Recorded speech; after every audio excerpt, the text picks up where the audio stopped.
Well, hello, Jim. How you Hi. doing? I want to welcome you and I want to tell the people about you. Jim is crazy in the best way. He has created and performed a host of characters since 1975, including Tellis Wondersweet, Grudge Hanson, Mr. Tremendous, the Tom E. Dell's Puppet Safari, Big Bugs, The Happiest Clown Alive, Choam Underhill, The Blonde Fury, Z actress Tammy Zerlinger, roles that still haunt the daydreams of audiences who somehow stumbled into his shows. If you tune into your local UHF channel late at night, you may see Jim stumbling across the screen in Big Bang Theory, Righteous Gemstones, Criminal Minds, Party Down, That 70s Show, Parenthood, Anger Management, as the dim lawyer, the bumbling doctor, the inept boss, the awkward boyfriend, the unhinged best friend, and the quarterback, and with a gambling, girls, booze, pot, self-esteem problem on HBO's Arliss, and running for president in 1988 on MTV as Randee of the Redwoods. His films include The Ref, Shelf Life, Bewitched, Lost Boys. And in 1982 and 1983, he drove around the country performing two of his nearly incomprehensible one-man shows back to back, The Brain That Wouldn't Go Away and Return of the Pollywog. As you can see, he did not graduate from college, but was mysteriously awarded the Distinguished Alumni Award from the University of Iowa in 1988. He's mostly retired now, spending almost every waking hour trying to figure out how to get 18 to 24-year-olds registered to vote. And thank you for that. I appreciate it. And you know what? All of us should be doing that. So, Jim, you are one of the rare few who have invented yourself over and over, invented your career, made a place where there was none.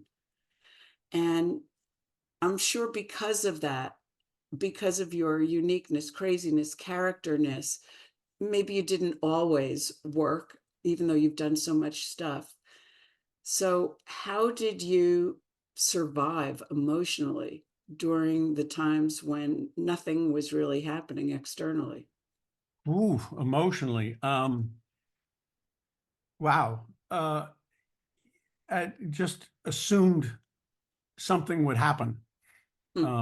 I just trusted that something would happen, and there's no real reason to do that. I just come from a family that I come from a Italian family. My mother's name is Muto, and I was the oldest of my grandfathers, who was the patriarch of the family. He was the oldest of 10 kids, and I was the oldest grandchild for Hmm. him. And he clearly, and I was named after him. So I was always treated as, and he called me number one. And, when he would write me checks, he would put down in the note, number one. And the other grandkids were always like, what the fuck? Yeah. Um, and so I had a family that we weren't wealthy, but I always knew that if the shit really hit the fan, they would be there. I always knew that, and Mm. not everybody has that, and that's a big difference. Lots of people do, lots of people don't, and I always just knew if it all fell apart, they'd be there for me, and they always were. So I was just kind of led my life like, okay, I'm not going to worry about this. I have no money right now. My car is broken. I don't have insurance, but dang it, I'll wait. I'll just be patient. So this little poster that I have, Captain Justice back Put it here. put it into the camera a little more.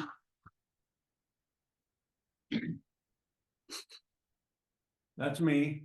Flying, of That's course. me being Captain Justice. So a long time ago, 1986, and I oh my God, uh, an ex-girlfriend of mine worked on a TV pilot, and they hadn't cast the star yet. And she called me up. I lived in San Francisco. She lived in LA. And I did not have a job at the time. Rich friends of mine hired me to move a big pile of logs and rotting wood from the very back of their yard in San Francisco up to the street for the garbage to pick up. And they were paying me $5 an hour. And they only did it to give me pocket change, some money. And that's the only job I had. And she called me up and said, so they haven't cast the lead in this pilot I'm working on. And I said, what is that? What's a pilot? And she goes, a pilot, TV pilot. What is that? And so I knew nothing about TV casting, any of that stuff. And I said, I don't think I can do this. And she asked if I had a picture. And I sent her a picture just of me. There wasn't even a headshot. And she took it in to the director. And the director and the producer just went, I'm sure. Yeah, sure. Oh, yeah. We'll read. We'll take a look at them. And they arranged for me to come down and audition. And I hadn't read the script. Nobody sent me a script. I didn't know anything about it. And my girlfriend at the time, now my wife, and I went out to and everybody was excited that I was going to go down and audition for TV. And we went to a Mexican restaurant and had fish. And in the middle of the night, I woke up puking and puking and puking. And when we had to get up to drive to LA, I went, no, I'm not doing it. I'm just too sick. And she got up on the bed and jumped over me, started jumping up and down on the bed and singing in this way that everybody that knows my wife knows. She can sing in this fake opera. And she's singing. I feel like puking. And she's going,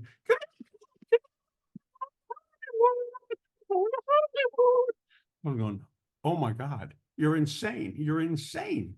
And after a long time, I finally got up and we drove to LA. She drove the entire way. I slept and we pulled into this audition. My hair, I'd been sleeping like this. My hair was all matted. My clothes looked like crap. I just looked like crap. I was all pasty and I went in and when I signed in, they said, you need sides. Now sides are the little handful of pages you read when you go to an audition. And I said, I don't know. What are they? I don't know if I need them or not. And they go, well, and there were a bunch of other actors there reading for this same part. And they all kind of, oh my God, who is this clown? And I got in and I read the first scene and they went, do you know what you're reading? Do you have any idea what the story is? I said, no. Oh, no. You didn't read the script? No, nobody sent me a script. Okay. And you're not feeling well, are you? Because you look like crap. They gave me a script, said, let's try this again tomorrow. So I went home, or I went to a motel. We spent the night and I read the script, came back in. And as soon as I read it, I went, oh my God, it was about a kind of a dim Midwestern guy who was a superhero who was being phased out. He was a cartoon superhero being phased out. And he came to the real world to go, hey, I'm still here. I'm Captain Justice. And he didn't understand how the real world worked. And he had no powers. He had no superpowers. He thought he did. He tried to fly to show somebody how, he was Captain Justice, and he fell. And it was great. It was just a wonderful script. And I went back in and I got it. I just got it. And I went into the room. We read the first two scenes and then went, okay, you know what? Turn to page 34. Let's try the one where he meets the mom. Okay. And read that one. Okay. Anybody, let's see the one where, and then they just kept throwing scenes at me that I wasn't, really prepared to read. And I just kept reading them. And they walked me to the door, said, do you have any tape on you? And in the end, I got the part, which was a miracle, just a miracle. I didn't understand any of this stuff. and we shot the show. And then I was, after the network, it was ABC, picked it up. Robert Forster was in it, who was Academy Award nominee. This woman, Caitlin Clark. It was just fabulous. And they had picked the show up, and I was about to go on a tour with my comedy group, and I got a call from the producers going, "Hey, Jim, you got a minute?" Yeah, blah, blah, blah. And that I was canned. I was fired. This is after they bought the show. And I went, why did they? And now they had to pay me for every show they shot that year. Wow. So I made a bunch of money, made like $100,000 for doing nothing for months. And you could have been doing the logs. Why did you give that up? I don't know. But then that turned into Randee of the Redwoods, which a guy at MTV had seen me in 1986 performing, and they called me up and asked me if I would do some spots to be the MTV host of the Summer of Love in 1987.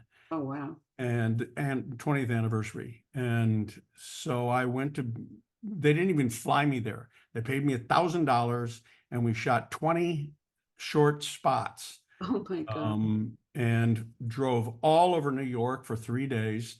None of it legal. We didn't have any permits or anything, just setting up here, this place and that place. And then they took off. Wow. And that was supposed to be it for Randee of the Redwoods. And then luck comes into my life all the time. Wow. Okay, let's hear about that. Uh, What does that mean for you, and how does that show up? It shows up just the way this was. I'm, dragging logs in a yard up, and somebody calls me and goes, "Hey, could you come out and audition for this TV pilot?" Sure, if I knew what it was, I'll do it. That's luck. That's just Wow. luck.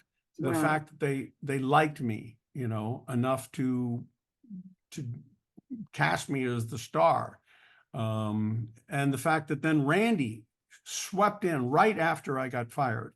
And I did these 20 spots, and it was, oh man, that was fun. I didn't make any money.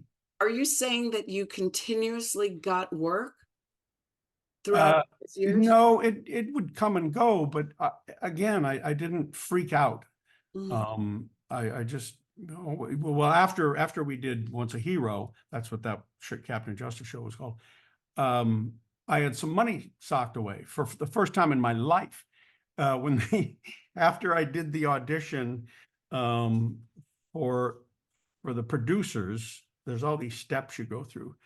They called up, and they have to put you in a contract, because they don't want to take you to the network not being under contract, because they don't want you going in nailing it and the network goes, "Oh my God, who is that guy?"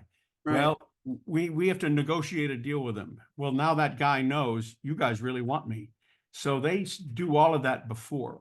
So we have a few minutes left, and I really want to ask you about your luck and your confidence. By the way, I feel really sad for the rest of your siblings.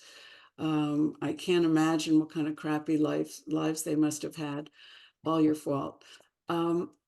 But how, I mean, other than the fact that you were sort of delivered into this loving role in your family, how would you, all right, thank you for coming. Thank you so much. I had to let the dog out. She was throwing herself at the door. Okay. So what would you say to other people if you could sort of not just capture what was provided for you, that's clear, but how have you internalized it to upgrade times when things were hard?